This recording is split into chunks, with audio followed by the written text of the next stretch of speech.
Manchester City, refroidi par Crystal Palace à Wembley, s'oriente vers une saison blanche. Ce week-end, Manchester City s'est incliné contre Crystal Palace 1-0. Une défaite en finale qui fait mal à City, victime d'une saison compliquée notamment au niveau européen. Samedi soir, les Citizens ont été vaincus 1-0 par une équipe de Crystal Palace redoutable en attaque. Cette défaite en finale de FA Cup est assez cruelle pour les Mancuniens, auteurs d'un bon match dans l'ensemble.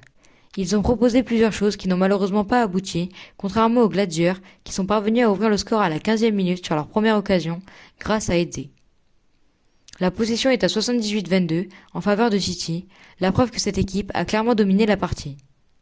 Les Sky Blues ont effectué plus de 600 passes contre moins de 200 pour Palace. Malgré leurs 23 tirs, les Mancuniens ne sont pas parvenus à tromper une seule fois le gardien adverse, sauveur de son équipe. En effet, durant ce match, Dean Anderson a stoppé un pénalty de Marmouche et a réalisé des arrêts splendides pour conserver l'avance de son équipe. Il est évidemment le héros de cette finale. Suite à ce match, Manchester City confirme sa saison blanche. Après une élimination prématurée en Ligue des Champions contre le Real Madrid et un début de Première Ligue difficile, l'équipe de Pep Guardiola misait plus que jamais sur la FA Cup. Malheureusement pour eux, c'est sur une défaite que s'est soldé ce match si important. Mais il reste encore une dernière chose à jouer pour les Citizens, la qualification en Ligue des Champions pour la saison prochaine.